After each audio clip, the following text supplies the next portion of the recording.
Hi hello नमस्कार. मी भाग्यश्री तुमचं स्वागत करते भाग्यश्री लाईफस्टाईल या चॅनलमध्ये. चला तर आज मी बनवलेली आहे आरोग्यास अशी फायदेशीर आणि जी भाजी खाल्ल्याने आपल्याला भरपूर असा फायदा होतो ती म्हणजे कारल्याची भाजी, तेही भरलेल्या कारल्याची भाजी. तर चला तर आज बघूया कारल्याची भाजी मी कशी बनवलेली आहे. तर बघा, कारल्याची भाजी जी आहे ती खाण्याचे असे भरपूर असे फायदे आहेत. तर बऱ्याच जणांना कारल्याची भाजी आवडत नाही, तर या पद्धतीने केली तर ती कडूसुद्धा लागत नाही आणि खायला एकदम हेल्दी आणि टेस्टी अशी भाजी होते. तर आठवड्यातून ही भाजी आपल्याला 1 ते 2-3 वेळा तरी खाल्ली पाहिजे. किमान 2 वेळा तरी आपल्याला ही भाजी खाल्ली पाहिजे आठवड्यातून. तर बघा, ह्या भाजीपासून आपल्याला भरपूर असे फायदे आहेत. रक्तातील साखर कमी होते, रक्त शुद्ध करते, त्याच्यामुळं पचन सुधारते, रोगप्रतिकारशक्ती वाढवते, वजनसुद्धा कमी करण्यास मदत होते. तर बघा, त्याच्यासाठी मी आधी गॅसवरती तवा ठेवला आणि त्याच्यात कांदे, खोबरं, कोथिंबीर, लसूण हे सगळं भाजून घेतलं आणि तो मसाला तयार करून घेतलेला आहे. तो मसाला थंड होईपर्यंत इकडं मी कारलेसुद्धा असे कापून घेतलेले होते. तर ते उभे असे सकट आपल्याला कापायचे आहेत, म्हणजे त्याच्यात आपल्याला मसाला असा भरता येईल. तर इकडं शेंगदाणे भाजलेले होते, ते शेंगदाणेसुद्धा मी मिक्सरमधनं बारीक करून घेतलेले आहेत.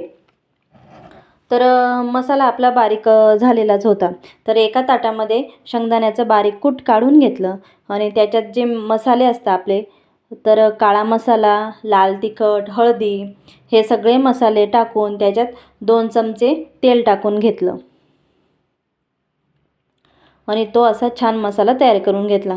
त्याच्यात मीठ टाकून घ्यायचं आणि कारल्यांमध्ये तो मसाला असा चांगला मिक्स करून आपल्याला कारल्यांमध्ये भरून घ्यायचा आहे. तर बघा, या पद्धतीने छान मिक्स करून घेतलेलं आहे मीठ टाकून.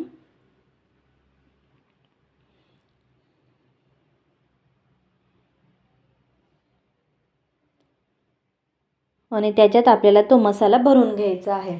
मुलंसुद्धा खायला असा कंटाळा करतात. तर या पद्धतीने ही भाजी जर बनवली, थोडीशी त्याच्यात ग्रेव्ही ठेवायची, म्हणजे असं जो मसाला आहे त्याचा तो आपल्याला भाजी करताना असे ओलसर मसाला ठेवायचा आहे आपल्याला. म्हणजे मुलं ते मसाला तरी आवडीने खातील. जरी कारले नाही खाल्ले तरी त्याच्यातला तो मसाला तो खाऊ शकतील. तो मसाला जरी खाल्ला तरी तो कारल्याचा रस त्याच्यामध्ये उतरून जातो. पण तो मसाला अजिबात कडू लागत नाही किंवा हे कारलेसुद्धा अजिबात कडू लागत नाही. तर आपले कारले भरून झालेले होते, त्याच्यात पूर्ण मसाला भरून घेतलेला होता. तर गॅसवर कढई ठेवली, त्याच्यात तेल टाकून आणि जो कांदा, लसूण, कोथिंबीर याचा जो मसाला केला होता तो तेलामध्ये चांगला आपल्याला परतून घ्यायचा आहे. तो मसाला छान परतला गेल्यावर त्याच्यात भरलेली कारले आपल्याला टाकून घ्यायची आणि ते कारलेसुद्धा आपल्याला छान त्या तेलामध्ये परतून घ्यायचे आहेत. त्याच्यात थोडंसं पाणी टाकून घ्यायचं आहे, कारण की खाली लागू नये याच्यासाठी. तर त्याच्यात थोडंसं पाणी टाकून घेतलं आणि मंद आचेवर मस्त त्याला शिजू द्यायचं आहे. तर शिजवताना आपल्याला कढईमध्ये एक ताट ठेवून घ्यायचं आहे आणि त्याच्यावर पाणी टाकायचं आहे, म्हणजे खाली ती भाजी आपली लागणार नाही. आणि आपल्याला वाटलं तर आपल्याला पाण्याची गरज असल्यास तेच आपण गरम पाणी त्या भाजीमध्ये टाकू शकतो. तर बघा, चांगलं 5-10 मिनटं मी वाफवून घेतलेले आहेत ते कारले.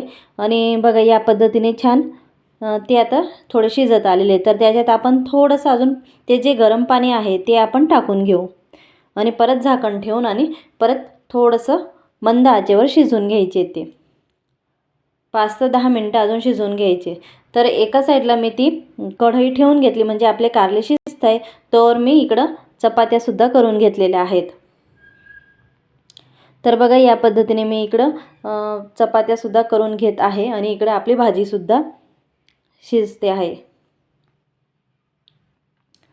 कारल्याची भाजी आपल्याला आहारासाठी खूप, म्हणजे आरोग्यास खूप फायदा आहे तिचा.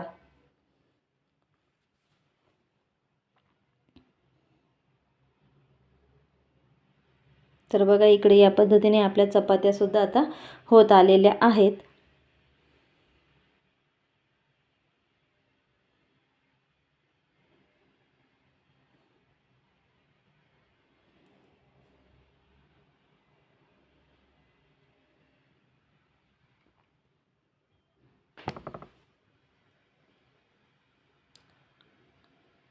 इकडं भाजी शिजत आलेली आहे. तर भाजी थोडीशी शिजत आल्यावर आपल्याला त्याच्यात लगेच कोथिंबीर आणि थोडासा भाजीचा जो कारल्यांचा कडूपणा आहे तो जाण्यासाठी आपण त्याच्यात थोडासा गूळ घालून घेणार आहोत. जर वाटल्यास नसेल घालायचं तर ते सुद्धा नाही घातला तरी चालेल, तरीही भाजी कडू लागत नाही.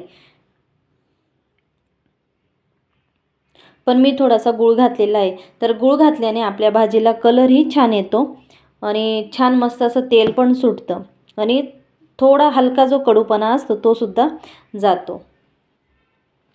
तर बघा भाजी आपली होत आलेली आहे. तर त्याच्यात आपण कोथिंबीर वगैरे टाकून घ्यायची आणि थोडासा गूळ घालून घ्यायचा. तर बघा हा व्हिडिओ तुम्हाला आवडला असेल तर नक्की लाईक करा, शेअर करा आणि सबस्क्राईब करायला विसरू नका.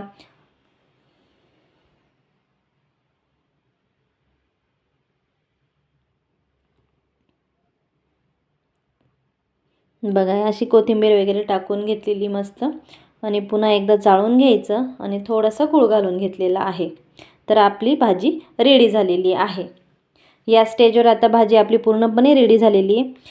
थोडंसं चाळून आणि झाकण ठेवून थोडंसं वाफवून घेतलं तरी चालेल आणि बस गॅस बंद करून द्यायचा आहे.